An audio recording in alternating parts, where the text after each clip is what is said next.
from the MCPLive.tv studios, located in downtown Conroe, it's the Conroe Art League, live.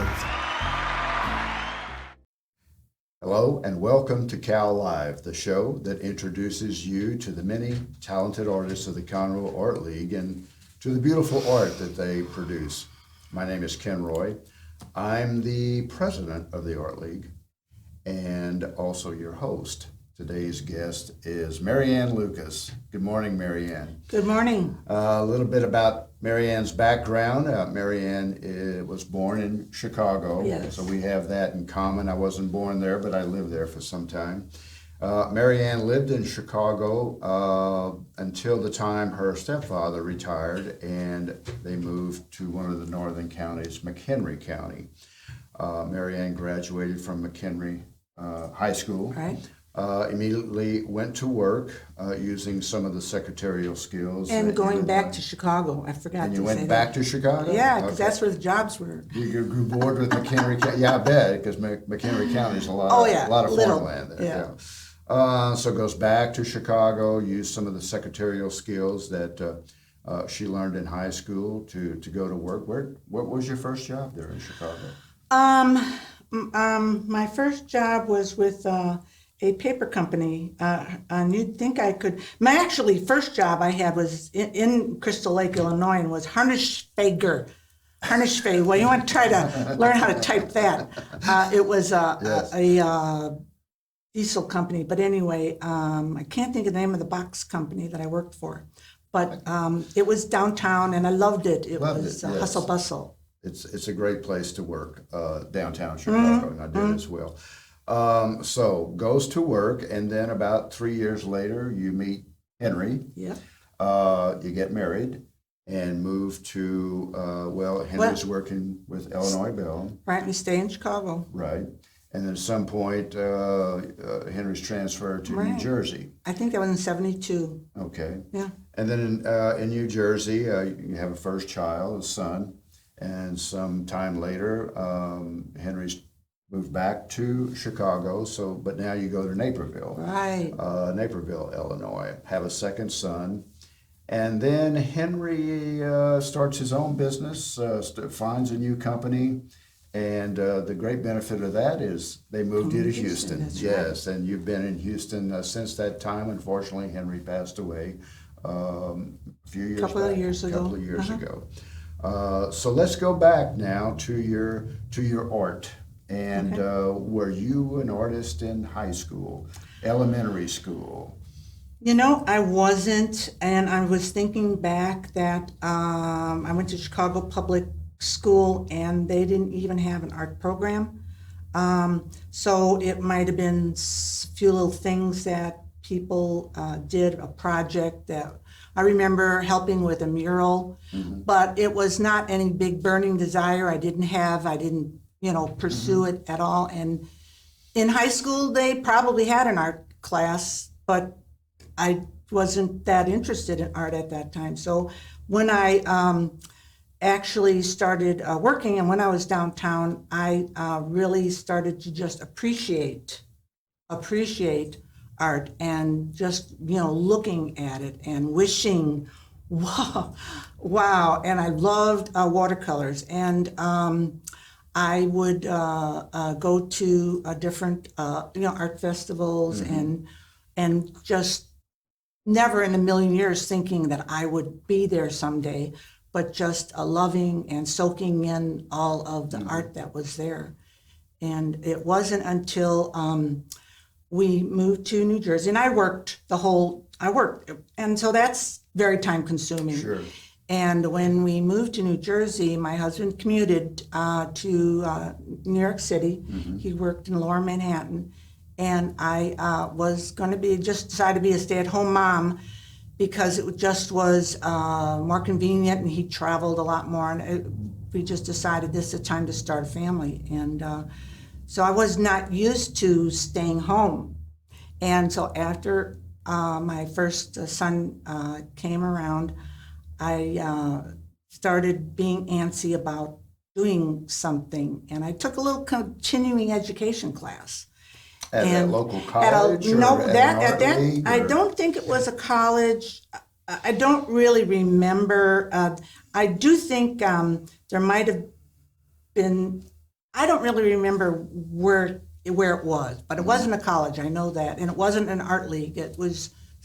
I don't know what it was. Was that a big first step? Like, I think I want to do this, Well, but boy, I don't think I'm good at it. It was, I didn't have all those expectations there. I just was like, I wanted to do something, and I thought, well, hey, I like to look at art, and let me try something. And actually, I was kind of surprised that I could draw better than I ever expected. I didn't spend any time drawing, but I was like, whoa, hey, look at that.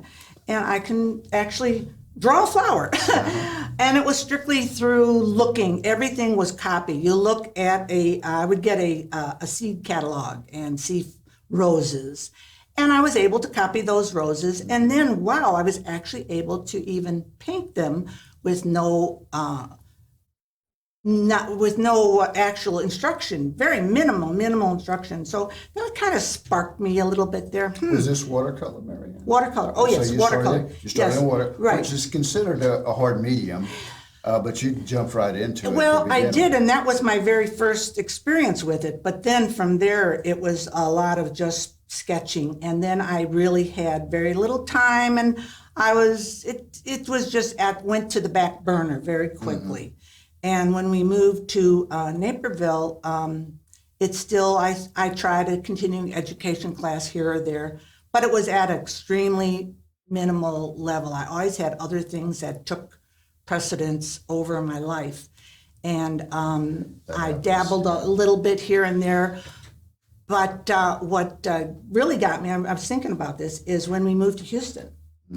And so here we are in 1982, and my son, my oldest son, was in fifth grade, and my youngest son was in kindergarten. So the next year, he went into sixth grade.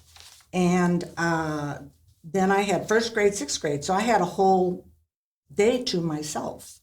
And I was able to be a stay-at-home mom. My husband traveled all the time, so somebody had to stay home with those kids. Sure. And so what really sparked me was the fact that my son went to take art in sixth grade, little 6-week course, and having no art experience, he came home with this fabulous pieces that he was doing, and I was jealous. It's like, wow, look at what he's doing with no knowledge and a little bit of instruction. And so pride came later in his work, jealousy first. Yes. I wish I could do that. Yes, it's kind of like, I really did. I said, I want to do that. And so by God, I went and signed up. It was the very next semester I could get to was, they called it at that time North Harris College. And it was now called Lone Star, and started in Drawing 1. And from there it was like 1984, and I took classes, Drawing 1, Drawing 2, Drawing 3, painting, watercolor a couple of times, because, watercolor is not easy. Right. And figure drawing. And then I had, like happened to mention to you, meanwhile, I am doing work. I'm painting, I'm doing work. And then in the late 90s, I had this artistic block. It's like, I just can't do anything. I just don't want to do any of that anymore. And it is painful. It's actually hurt. And did you have retrospection why? Because maybe you felt you weren't progressing no, or doing the kind of I was work you wanted bored to do? with what I was doing. I was bored. Boredom. Yeah.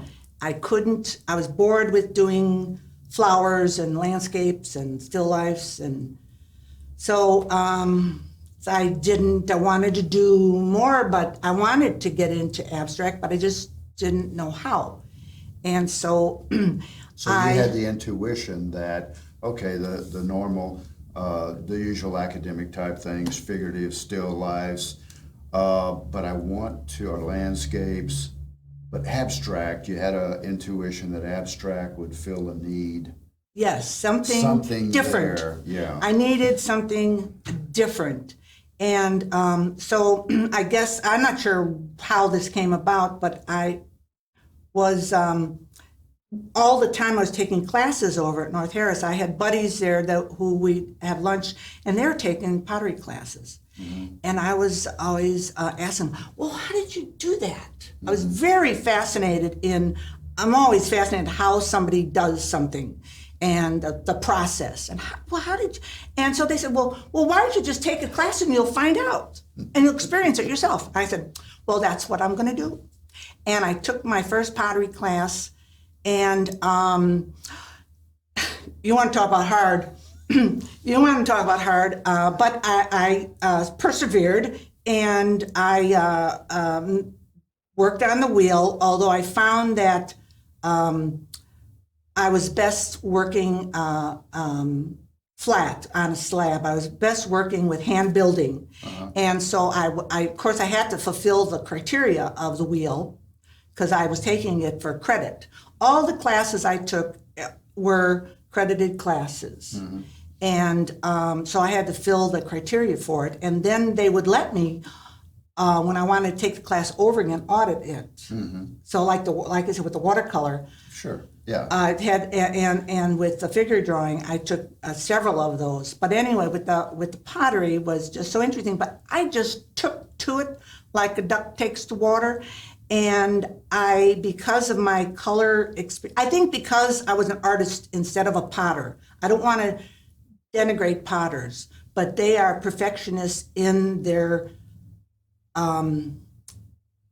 idea of what it should be. Yeah, so they have the vision And that they have. I did not. They want to. I was an hold to artist, that. Yeah. and it's like I worked really hard on doing this that I poked a hole in, okay? And I remember the first time I made something and I accidentally poked a hole into it because the walls, I mean, it's a skill to get it perfect. And it was like, oh my God. So I thought, well, so I poked a hole absolutely all the way around. And I turned it into a design.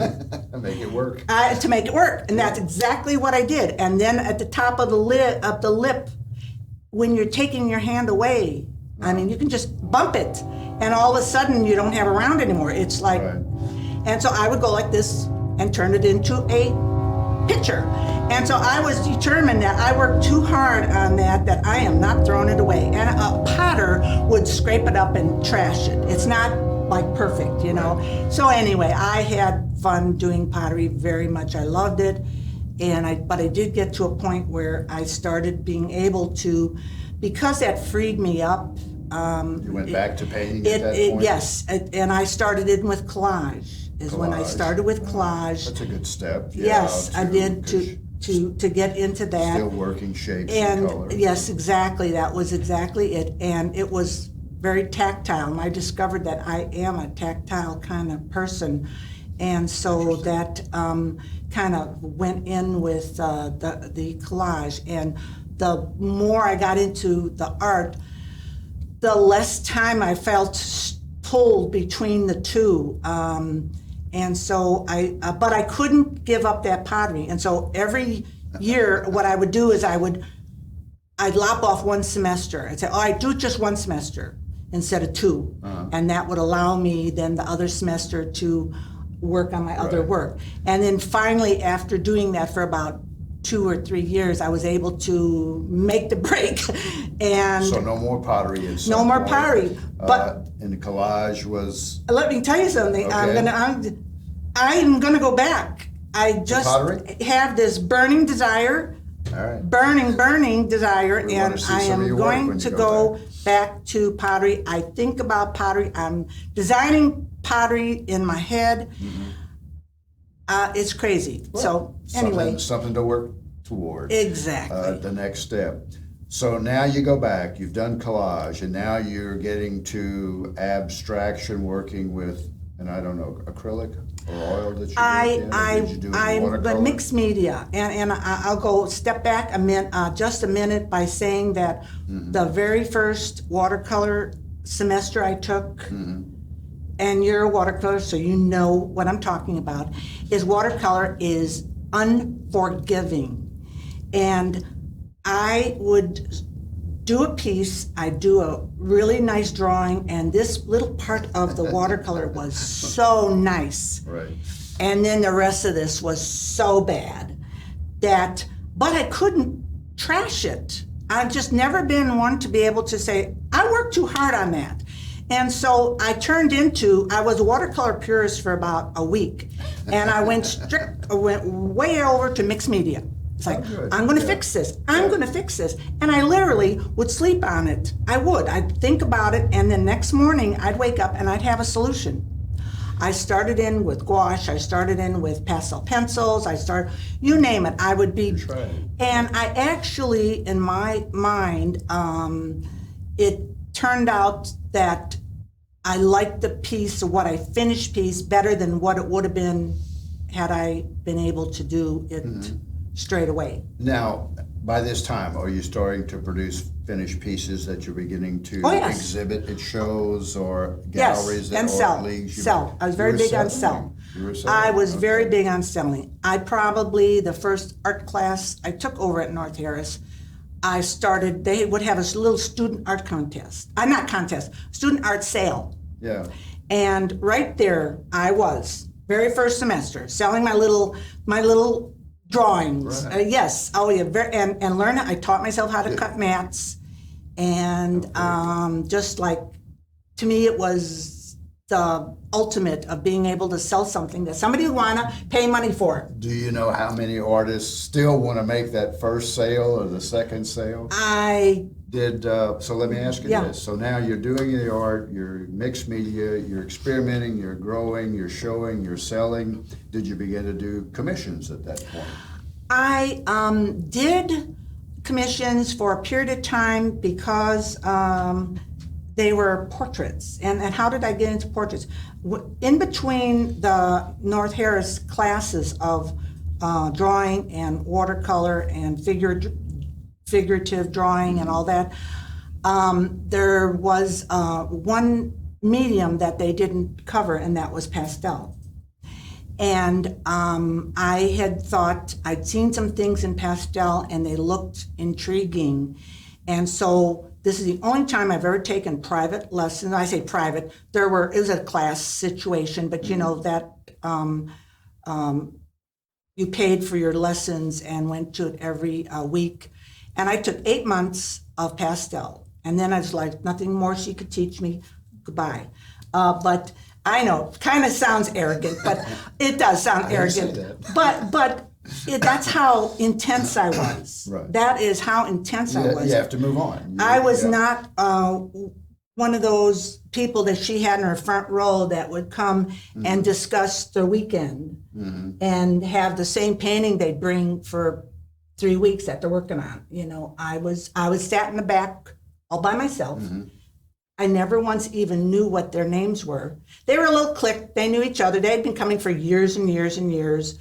And I was kind of the outsider there, and I'd stick myself in the back. So don't talk to me, leave me alone, I'm working.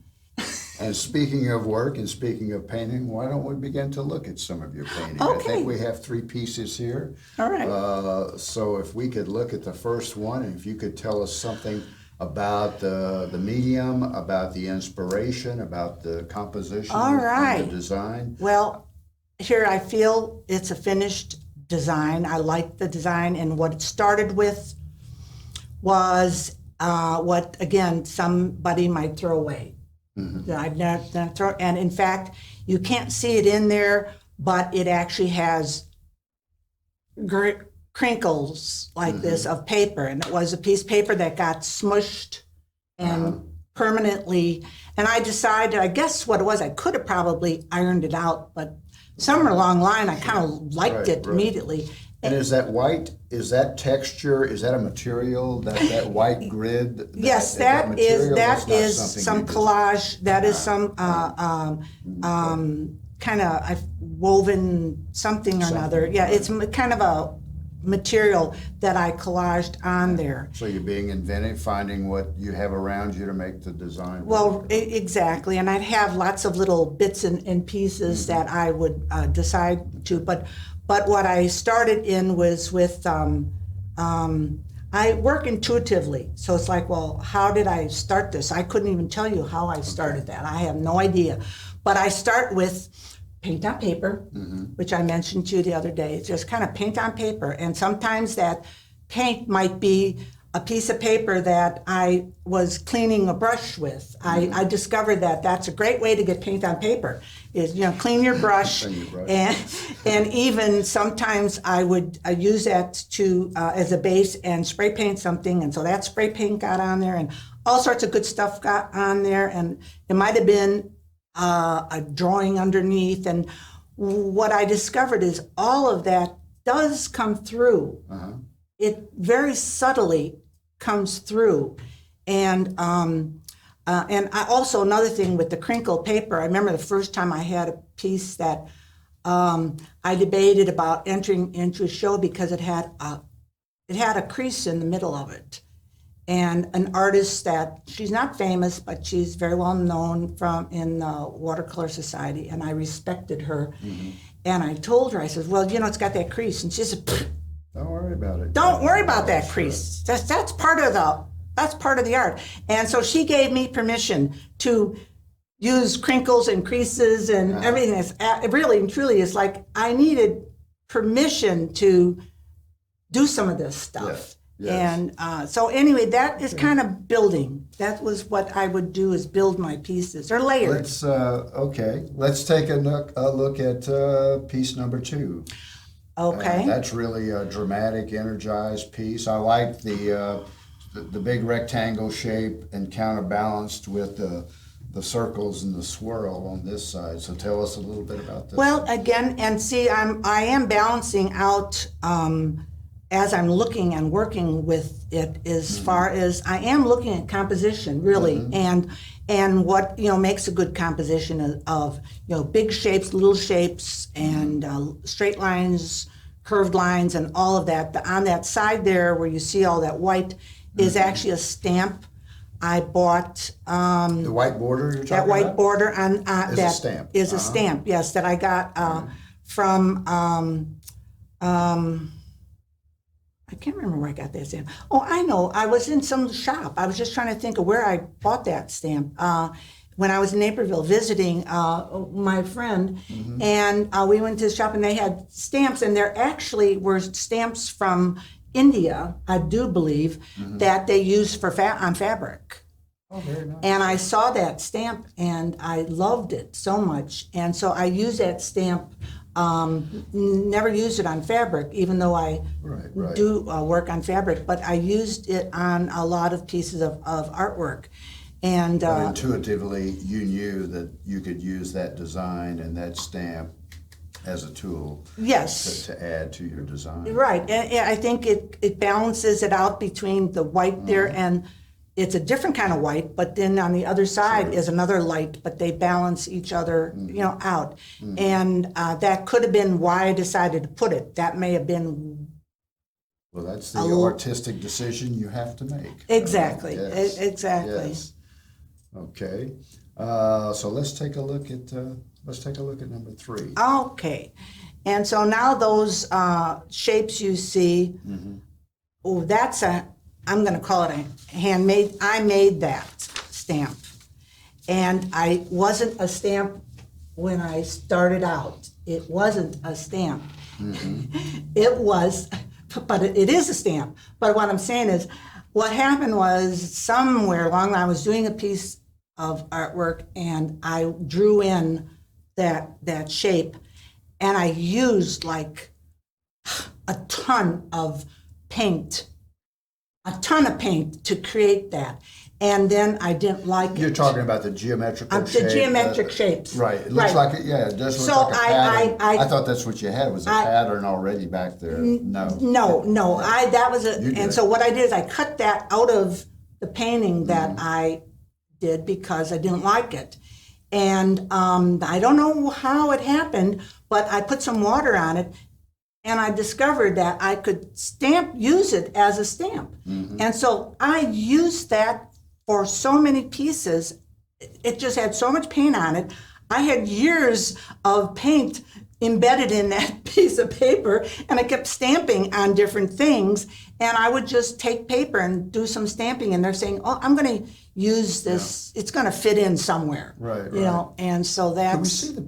Could we see the painting as the bigger piece again? You know, it looks, the reason I asked that, MaryAnn, when I'm looking at it, when it's kind of between us, it looks so much different now. And then larger, it looks to me, when it was smaller, it seemed like I was seeing a lot of flowers, and it's not so much delineated at this one, but it sure looks different when I step back a little bit. So it's... Well, you know, it's got, when you can look at it for a long time, Sure. and I remember somewhere, somebody said that if somebody spends more than 4 seconds looking at a painting, it's successful. Because it's so many that you look at them and you look at them and you look at them.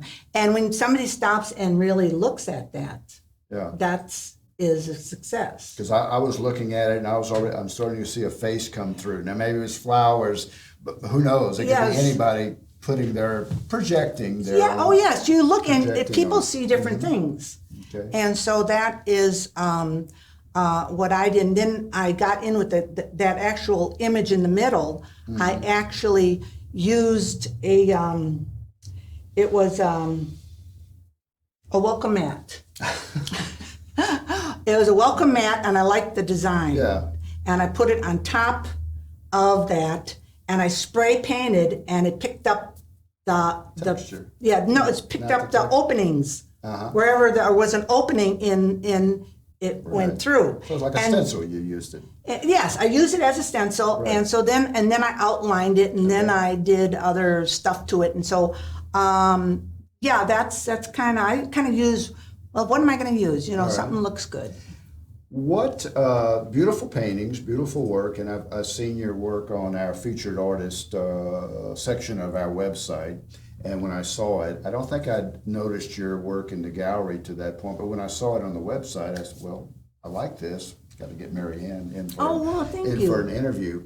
But maybe just a quick review, any shows in the last few months, a year that you've been participating in? Well, because of COVID, the shows have been online.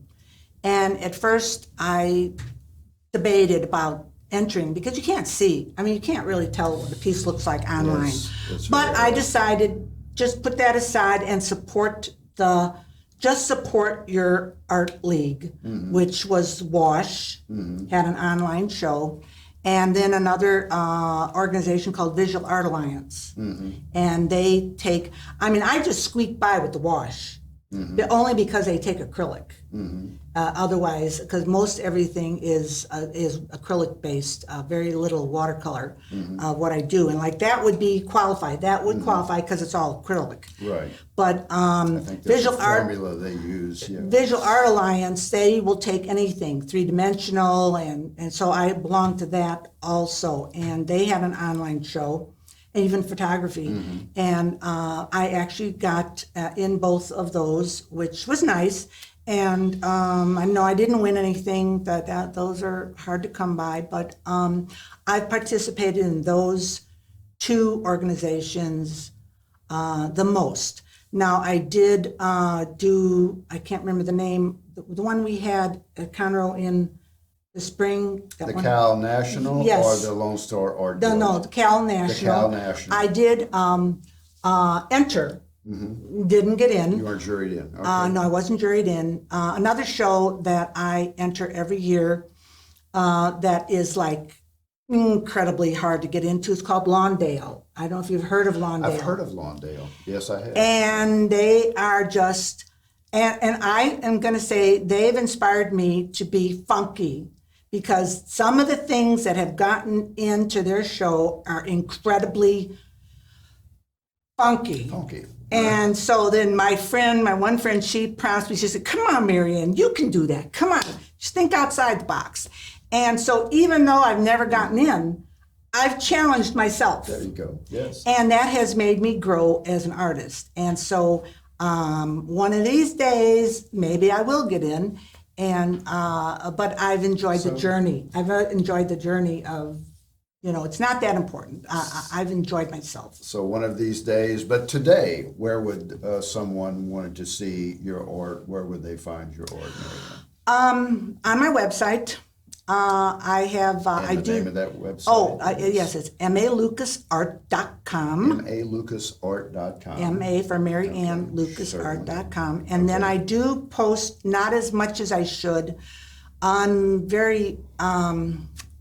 I'm not real social when it comes to all the social media, but I try to post on MaryAnn Lucas Art on Facebook, MaryAnn Lucas Art. Okay. And I have a page there. And then Instagram is MaryAnn Lucas 1944, which is the year I was born, so it's easy to remember. And so those are the places. And I hope to, now that COVID is over, look into new avenues of possibly gallery. But I have always looked for places to show. I've had so many restaurants and one-woman shows in restaurants and churches, and now this opportunity is like, you ask, do you want to do it? Yes, I will. And absolutely. you have a show coming up where? At Wood Forest Bank. Can't remember the It's address. it's 3101 Davis Street, West Davis Street, Wood Forest Bank. It's on the south side of Davis or 105. And we have a beautiful exhibit space that Wood Forest gives to us, and so you'll be there. I am You'll so be looking changing forward. out pretty soon. Yes, I'm changing out. I've made arrangements July 1st, and then it'll be the end of August. Okay, very good. And so I'm looking forward to that, and these pieces will be in that show. Terrific. I want to see them in person. Yes. And well, thank you, MaryAnn, for that wonderful story of how you became an artist, and probably that's not accurate to say that you're now an artist. You're still developing being an artist. I don't think you ever quite get the title if you keep learning. I know if you do always seem to change, and I am a person who does do that. Very good. To see MaryAnn's art, as well as the art of other talented artists in the Conroe Art League, you may visit us at the best little art gallery in historic downtown Conroe. You bet. We're at 127 Simonton Street. We're open from 11 a.m. to 4 p.m. Tuesday through Saturday. And we go by CAL, C-A-L, so visit us there to create, appreciate, and learn.